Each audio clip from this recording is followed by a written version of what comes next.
Welcome to our channel study for law, जिसमें आज हम देखने वाले हैं very short question labour and industrial law के 9 क्वेश्चन मैंने आपको कराए हैं। इंपॉर्टेंट क्वेश्चन लॉन्ग और शॉर्ट में, ठीक है, जो कि 10 नंबर और 20 नंबर में आपसे पूछे जाते हैं। ये क्वेश्चन मैंने आपको कंप्लीट करा दिए हैं। वेरी शॉर्ट क्वेश्चन रह गए हैं, जो कि एक क्वेश्चन 4 नंबर का पूछा जाता है। टोटल 5 क्वेश्चन आपसे पूछे जाते हैं 20 नंबर के, ठीक है। तो ये क्वेश्चन हम देखने वाले हैं। वैसे तो मोस्टली क्वेश्चन लॉन्ग से ही बन जाते हैं, लेकिन कुछ ये अलग क्वेश्चन है, इनको पढ़ के जाना। आ गई तो बहुत अच्छी बात है। पहला क्वेश्चन है, कार्य समिति वर्क कमिटी। परिभाषा, औद्योगिक विवाद अधिनियम 1947 की धारा 3 के अंतर्गत कार्य समिति एक वैधानिक समिति है, जिसे ऐसे औद्योगिक प्रतिष्ठानों में गठित किया जाता है जहां 100 या उससे अधिक श्रमिक कार्य करते हों। इसमें नियोक्ता और कर्मचारियों के प्रतिनिधि, जो नियोक्ता यानी कि एम्प्लॉयर और एम्प्लॉय को प्रतिनिधि होते हैं, जो उनको रिप्रेजेंट करते हैं, वो लोग शामिल होते हैं। और कर्मचारियों के प्रतिनिधियों की संख्या नियोक्ता के प्रतिनिधियों से कम नहीं होती। अगर कोई एम्प्लॉय है, उसके 2 प्रतिनिधि हैं, तो जो कर्मचारी हैं उनके भी 2 हो सकते हैं, 3 हो सकते हैं, लेकिन संख्या कम नहीं होगी, ठीक है। दोनों के जो प्रतिनिधि हैं एक दूसरे से, उनकी संख्या कम नहीं होगी। कार्य समिति में प्रतिनिधियों का शामिल होना, जो कार्य समिति है उसमें प्रतिनिधियों का शामिल होना। औद्योगिक विवाद अधिनियम 1947 के अनुसार नियोक्ता के प्रतिनिधि, जो एम्प्लॉयर है, उसके रिप्रेजेंटेटिव, उन्हें सीधे नियोक्ता द्वारा नामित नॉमिनी किया जाता है। या तो नियोक्ता चुनेगा या फिर प्रबंधन, जो भी मैनेजमेंट है वो उनको चुन सकती है। फिर कर्मकारों के प्रतिनिधि वर्कर्स रिप्रेजेंटेटिव्स, जो वर्कर्स को रिप्रेजेंट करते हैं, उनके बिहाफ पे उनकी बातों को आगे रखते हैं, वो उन्हें आमतौर पर श्रमिकों द्वारा चुना जाता है या इन्हें ट्रेड यूनियन द्वारा नामित किया जाता है। या तो ट्रेड यूनियन भेजेगी, इन्हें संघ भेजेगी, या फिर ये खुद चुनेंगे। यदि मान्यता प्राप्त यूनियन है, अगर मान्यता प्राप्त संघ है, तो वही अपने प्रतिनिधि भेजती है, किसको रिप्रेजेंट करने के लिए, इन्हें रिप्रेजेंट करने के लिए, ठीक है। फिर इसके बाद संख्या का नियम, कर्मचारियों के प्रतिनिधियों की संख्या नियोक्ता के प्रतिनिधियों से कम नहीं होती, ताकि संतुलन बना रहे, ठीक है। ऊपर भी हमने पढ़ा था कि जो नियोक्ता है और जो कर्मचारी हैं, इन दोनों के जो प्रतिनिधि होते हैं, इनकी संख्या कम नहीं होती, बराबरी होती है, लगभग बराबरी होती है, ताकि दोनों में संतुलन बना रहे। अब ऐसा ना हो कि जो कर्मचारी है उसकी तरफ से एक ही प्रतिनिधि है और जो नियोक्ता है उसकी तरफ से 4 प्रतिनिधि है, तो इस एक की बात तो कोई सुनेगा ही नहीं, बात दब जाएगी। तो इसलिए इन लोगों की जो संख्या है बराबर होनी चाहिए, ताकि तालमेल बना रहे, संतुलन बना रहे, ठीक है। नियोक्ता अपने प्रतिनिधि खुद चुनता है, जो नियोक्ता है, जो एम्प्लॉयर है, वो अपने प्रतिनिधि खुद चुनता है, जबकि कर्मकार अपने प्रतिनिधि चुनाव या यूनियन के माध्यम से भेजते हैं। इस तरह दोनों पक्ष बराबरी से समिति में शामिल होते हैं, ठीक है। कार्य समिति में 2 लोग होते हैं, एक तो नियोक्ता और एक कर्मचारी, और इन्हीं में इनके प्रतिनिधि भी शामिल होते हैं। जो नियोक्ता है वो खुद चुन सकता है अपने उसको प्रतिनिधियों को, और जो कर्मचारी है या तो वो खुद चुनेगा या फिर जो ट्रेड यूनियन है वो उनको भेजती है प्रतिनिधि, ठीक है। फिर आते हैं आगे इसके निष्कर्ष। इसके निष्कर्ष में बताया गया है कि कार्य समिति में नियोक्ता और जो कार्य समिति होती है, वर्क कमेटी होती है, उसमें नियोक्ता और कर्मकार दोनों के प्रतिनिधि संतुलित रूप से शामिल होते हैं। नियोक्ता अपने प्रतिनिधि नामित करता है, वो खुद चुन सकता है, और कर्मकार अपने प्रतिनिधि चुनाव या ट्रेड यूनियन के माध्यम से भेजते हैं। इससे आपसी सहयोग बढ़ता है और औद्योगिक विवादों को रोकने में सहायता मिलती है, ठीक है। फिर चलते हैं नेक्स्ट क्वेश्चन पे, सामूहिक सौदेबाजी। सामूहिक सौदेबाजी, कलेक्टिव बार्गेनिंग। इसकी परिभाषा, सामूहिक सौदेबाजी वह प्रक्रिया है, सामूहिक सौदेबाजी मतलब जब एक समूह मिलकर किसी बात को रखता है। किसी उद्योग या प्रतिष्ठान के कर्मचारी अपने प्रतिनिधियों, अधिकतर ट्रेड यूनियन के माध्यम से नियोक्ता के साथ संगठित रूप से बातचीत करते हैं। जो नियोक्ता है इसके साथ संगठित रूप से, यानी कि सभी लोग एक साथ होकर बात करते हैं, ताकि मजदूरी, भत्ते, कार्य घंटे, सेवा शर्तें, पदोन्नति, अवकाश आदि से संबंधित विषयों पर एक सामूहिक समझौता किया जा सके, ठीक है। इसकी विशेषताएं, यह सामूहिक प्रक्रिया होती है, व्यक्तिगत नहीं, यानी कि कोई अकेला पर्सन जाके इन बातों को नहीं करता है, अकेला पर्सन नहीं जाता है, एक समूह जाएगा, ठीक है। फिर इनमें दोनों पक्ष नियोक्ता और कर्मचारी बराबरी के स्तर पर वार्ता यानी कि बात करते हैं। फिर इसका आधार समझौता और सहमति होता है, न कि एक तरफा निर्णय। दोनों तरफ की बातें सुनी जाती हैं पर एक सहमति व्यक्त की जाती है, जिसके बेस पे समझौता किया जाता है। फिर यह प्रक्रिया विवादों को शांतिपूर्वक ढंग से सुलझाने का माध्यम है, ठीक है। फिर है इसका महत्व, इसकी इंपोर्टेंसी। सामूहिक सौदेबाजी औद्योगिक संबंधों को मजबूत बनाती है, कर्मचारियों के हितों की रक्षा करती है और हड़ताल, तालाबंदी जैसे विवादों को कम करने में सहायक होती है, ठीक है। फिर है एक केस करनाल लेदर कर्मचारी संगठन बनाम लिबर्टी फुटवियर कंपनी 1990 का एक केस है। इस मामले में श्रमिक संघ और नियोक्ता के बीच सेवा शर्तों और मजदूरी को लेकर विवाद उत्पन्न हुआ। श्रमिकों ने सामूहिक रूप से अपनी मांगे रखी और नियोक्ता के साथ वार्ता यानी कि उनके साथ नेगोशिएशन बातचीत की प्रक्रिया अपनाई। निर्णय जो कोर्ट है उसका निर्णय आया। सुप्रीम कोर्ट ने माना कि सामूहिक सौदेबाजी औद्योगिक संबंधों का एक महत्वपूर्ण अंग है और इसे प्रोत्साहित किया जाना चाहिए यानी कि इसे आगे बढ़ाया जाना चाहिए। न्यायालय ने यह भी कहा कि श्रमिकों के अधिकारों की रक्षा के लिए एक प्रभावी माध्यम है। ठीक है, जो सामूहिक सौदेबाजी है ये एक श्रमिकों के अधिकारों के लिए एक प्रभावी माध्यम है, इफेक्टिव। निष्कर्ष आप अपने शब्दों में भी लिख सकते हो, जो भी आप ओवरऑल क्वेश्चन में पढ़ते हो कि सामूहिक सौदेबाजी में कौन कौन लोग होते हैं, क्यों ये सामूहिक सौदेबाजी होती है, किसके बिहाफ पर होती है और किससे होती है, ये सारी चीजें।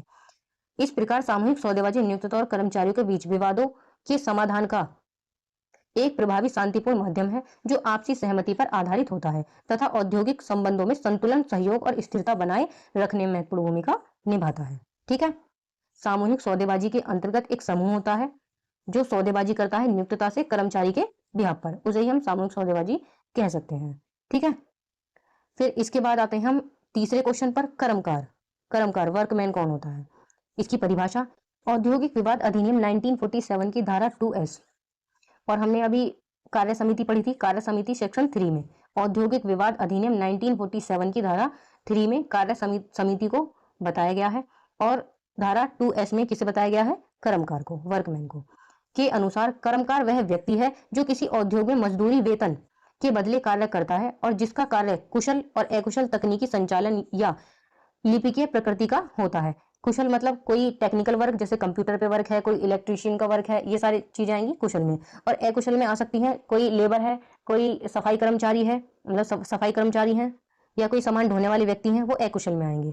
ठीक है, प्रकृति का होता है, इसमें वे व्यक्ति भी शामिल होते हैं जिन्हें नौकरी से निकाला गया हो या जिनकी सेवा समाप्त कर दी गई हो। यदि विवाद उनके रोजगार से संबंधित हो, अगर उनके रोजगार से संबंधित है विवाद, तो वो माने जाएंगे कि इस सेक्शन में वो डिफाइन होते हैं। जैसे कि कार्य का संबंध उद्योग से होना चाहिए, जो भी कार्य हुआ है उसका संबंध उद्योग से होना चाहिए और कार्य के बदले वेतन मजदूरी मिलनी चाहिए। पहले तो आप किसी उद्योग में काम कर रहे हो, आपको उस उद्योग से वेतन मजदूरी मिलनी चाहिए। इसमें स्थायी, अस्थायी, दैनिक और ठेका श्रमिक भी शामिल हो सकते हैं, वो लोग आएंगे इस धारा के अंदर, कर्मकार के अंदर। ठीक है, इसके बाद कौन कर्मकार नहीं होते। अभी हमने ये देखा कि कौन कर्मकार होते हैं, क्या कार्य करते हैं। वो लोग भी आते हैं जिन्हें नौकरी से निकाल दिया जाता है, जिनकी सेवाएं समाप्त कर दी जाती हैं, वो लोग भी कर्मकार माने जाते हैं। कर्मकार कुशल और अकुशल हो सकते हैं। ठीक है, जो कि लेबर वर्क होता है वो अकुशल में आ जाता है, जो टेक्निकल वर्क करते हैं, कंप्यूटर पे वर्क कर रहे हैं, इलेक्ट्रीशियन का कार्य कर रहे हैं, वो कुशल में आ सकते हैं। और ये सारे हैं जो इन चीजों से संबंध रखते हैं वो कर्मकार कहलाते हैं। और कौन कर्मकार नहीं होते हैं, ये हमने क्वेश्चन में पढ़ा था, जो हमने लॉन्ग क्वेश्चन पढ़ा था। सशस्त्र बलों के सदस्य, आर्मी, नेवी, एयरफोर्स के जो सदस्य हैं वो क्या नहीं होते, कर्मकार नहीं होते, यानी कि वो वर्कमैन नहीं होते। पुलिस या कारागार कर्मचारी वर्कमैन नहीं होते। मुख्य प्रबंधकीय या प्रशासनिक पद पर कार्य करने वाले व्यक्ति कर्मकार नहीं होते। उच्च वेतन पाने वाले सुपरवाइजरी कर्मचारी निर्धारित सीमा से ऊपर, ये कर्मकार नहीं होते। ठीक है, ये सेवाएं प्रोवाइड कराते हैं। इसके बाद इसमें एक केस है बेंगलोर वाटर सप्लाई बनाम ए राजप्पा 1978। आप वेरी शॉर्ट में अगर केस डिफाइन कर सको, अगर आपको याद रहे तो जरूर करना। एक छोटा सा 4 से 5 लाइन का केस आप डिफाइन कर सकते हो। एक प्रमुख लैंडमार्क निर्णय है जिसमें सर्वोच्च न्यायालय ने औद्योगिक विवाद अधिनियम 1947 के अंतर्गत औद्योग की परिभाषा को बहुत व्यापक रूप से व्याख्यायित किया। न्यायालय ने कहा कि कोई भी संस्था औद्योग मानी जाएगी यदि उसमें 3 तत्व शामिल हो: व्यवस्थित गतिविधि, सिस्टमैटिक एक्टिविटी हो उसकी, नियोक्ता कर्मचारी संबंध, जो नियोक्ता और कर्मचारी है उनके बीच संबंध, एम्प्लॉयर और एम्प्लॉय रिलेशनशिप, वस्तुओं या सेवाओं का उत्पादन, यानी कि जो भी वो कार्य कर रहे हैं उसमें या तो वो कोई वस्तु प्रदान कर रहे हो, वस्तु दे रहे हो, या फिर सेवा वितरण करना, डिस्ट्रीब्यूट करना। ठीक है, ये 3 तत्व जिसमें शामिल होते हैं वो एक उद्योग मानी जाती है। इसका निष्कर्ष, इस मामले में सर्वोच्च न्यायालय ने यह स्पष्ट किया, जो ये मामला था बेंगलोर वाटर सप्लाई, कि खतरनाक एवं जोखिमपूर्ण उद्योगों पर समाज के प्रति अधिक उत्तरदायित्व, यदि ऐसे उद्योग से किसी भी प्रकार की हानि होती है तो वे किसी भी अपवाद एक्सेप्शंस का सहारा लेकर अपनी जिम्मेदारी से नहीं बच सकते। न्यायालय ने यह भी कहा कि पीड़ितों को शीघ्र और प्रभावी मुआवजा मिलना चाहिए, जो भी पीड़ित हुए हैं किसी फैक्ट्री से, किसी उद्योग से, तो उन्हें मुआवजा मिलना चाहिए। जैसे हमने पढ़ा था कि अगर कोई व्यक्ति, कोई कर्मकार है, कोई कर्मचारी है, कार्य कर रहा है, उसके साथ कोई दुर्घटना हो जाती है, उसका एक्सीडेंट हो जाता है उसी उद्योग के काम से रिलेटेड, तो उसको कंपनसेशन मिलना चाहिए। ठीक है। इस निर्णय ने भारत में पर्यावरणीय न्याय शास्त्र को मजबूत किया और उद्योग को अधिक सावधानी बरतने के लिए बाध्य किया। ठीक है। अब पढ़ते हैं हम नेक्स्ट क्वेश्चन, क्वेश्चन नंबर 4, पंचाट। औद्योगिक विवाद अधिनियम 1947 की धारा 2B। अब हमने इसमें 3 धाराएं पढ़ी हैं जो मुझे याद है। एक तो कार्य समिति सेक्शन 3, एक कर्मकार सेक्शन 2S, और एक हो गई ये 2B जिसमें पंचाट को डिफाइन किया गया है। के अनुसार पंचाट वह निर्णय डिसीजन है जो श्रम न्यायालय, लेबर कोर्ट, औद्योगिक न्यायाधिकरण या राष्ट्रीय न्यायाधिकरण द्वारा किसी औद्योगिक विवाद के संबंध में दिया जाता है। पंचाट एक निर्णय को, एक जजमेंट को कहते हैं जो लेबर कोर्ट द्वारा दिया जाता है। ठीक है। इसकी विशेषताएं, यह एक आधिकारिक और अंतिम निर्णय होता है। पंचाट हमेशा लिखित रूप में दिया जाता है। एक निर्णय होता है पंचाट, इसको पंचाट नाम से ही जाना जाता है लेबर कोर्ट में। ठीक है। इसमें विवाद से संबंधित सभी मुद्दों का स्पष्ट समाधान होता है। यह निर्णय नियोक्ता और कर्मकार दोनों पर बाध्य होता है। सरकार द्वारा इसे प्रकाशित किया जाता है। इसके बाद यह लागू हो जाता है। जैसे हम नॉर्मली बोलते हैं, जैसे कोर्ट ने निर्णय दिया, कोर्ट ने आदेश दिया, कोर्ट ने जजमेंट दिया, ऐसे ही जो औद्योगिक विवाद अधिनियम है उसमें बोले जाता है पंचाट की कोर्ट ने पंचाट दिया है जो कर्मकार और नियोक्ता के लिए बाध्यकारी है, उन्हें यह मानना पड़ेगा। ठीक है।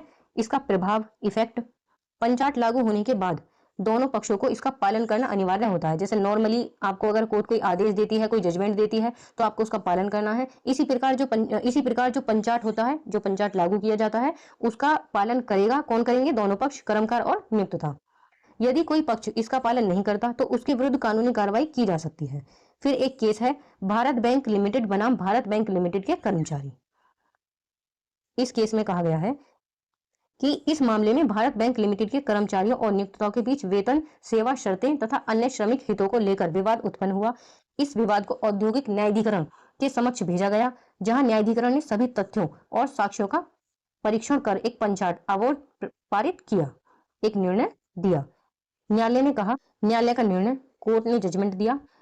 सुप्रीम कोर्ट ने यह निर्णय दिया कि औद्योगिक न्यायाधिकरण का कार्य केवल प्रशासनिक नहीं बल्कि न्यायिक प्रकृति का होता है। अधिकरण साक्ष्य और कानून के आधार पर निर्णय देता है, इसलिए उसका दिया गया पंचाट एक वैधानिक और बाध्यकारी निर्णय है। ठीक है। फिर इसका निष्कर्ष, इस प्रकार पंचाट एक वैधानिक, न्यायिक प्रकृति का और बाध्यकारी निर्णय होता है जिसे औद्योगिक न्यायाधिकरण साक्ष्य और कानून के आधार पर देता है और जो नियोक्ता व कर्मकार दोनों के लिए अंतिम रूप से पालन करना अनिवार्य बनाता है। ठीक है। ये क्वेश्चन है पंचाट का। क्या होता है पंचाट? जो औद्योगिक विवाद अधिनियम है, लेबर कोर्ट्स हैं, उनके द्वारा एक निर्णय दिया जाता है जिसे पंचाट कहा जाता है। ठीक है। नॉर्मली हम लोग एक निर्णय यूज करते हैं जो नॉर्मल कोर्ट में होती है, जैसे हमारे सेशंस कोर्ट है, वहां पे अगर कोई निर्णय लिया जा रहा है, कोई जजमेंट दिया जा रहा है, तो हम उसे जजमेंट ही कहते हैं, ऑर्डर कहते हैं। इसमें पंचाट कहते हैं। ठीक है। फिर इसके बाद आते हैं हम क्वेश्चन नंबर 5 पे, जो कि एक लास्ट क्वेश्चन है। 5 क्वेश्चन मैंने आपको बताए हैं वेरी शॉर्ट में रेडी करने के लिए, 9 क्वेश्चन मैंने आपको लॉन्ग और शॉर्ट में बताए हैं। ठीक है। क्या शिक्षण, whether educational institution is a industry, ये बताना है। इसका परिचय लिखेंगे सबसे पहले। औद्योगिक विवाद अधिनियम 1947 के अंतर्गत औद्योग की परिभाषा बहुत व्यापक रखी गई है, इसलिए समय समय पर यह प्रश्न उठा कि क्या शिक्षण संस्थाएं भी औद्योग के अंतर्गत आती हैं या नहीं। विधिक स्थिति, इस प्रश्न का समाधान सुप्रीम कोर्ट ने मुख्य रूप से निम्नलिखित मामलों में किया। एक केस है बेंगलोर जल आपूर्ति एड सीवेज बोर्ड बनाम ए राजप्पा 1978। इस केस को हम बहुत बार पढ़ चुके हैं, जिसमें ट्रिपल टेस्ट वाली बात कही गई है कि अगर कोई संस्था, कोई उद्योग इस ट्रिपल टेस्ट को पास कर लेती है तो वो एक उद्योग कहलाएगी। इस मामले में यह विवाद था कि किन किन संस्थाओं को उद्योग माना जाएगा। इसमें विभिन्न प्रकार की संस्थाओं, जैसे सेवा प्रदान करने वाली संस्थाएं को शामिल करने का प्रश्न था। जो भी संस्थाएं सेवा प्रदान करती हैं उनको उद्योग माना जाए, ये था प्रश्न। न्यायालय का निर्णय, सुप्रीम कोर्ट ने उद्योग की बहुत व्यापक व्याख्या करते हुए ट्रिपल टेस्ट दिया। जो 3 तत्व थे वो संगठित गतिविधि, नियोक्ता कर्मचारी का संबंध, वस्तुओं या सेवा का उत्पादन या वितरण। ये 3 बातें कही गई हैं कि अगर कोई भी संस्था इन 3 बातों को पूरा करती है तो वो एक उद्योग मानी जाएगी। ठीक है। शिक्षण संस्थाओं पर लागू, एप्लीकेशन टू एजुकेशनल इंस्टीट्यूशंस।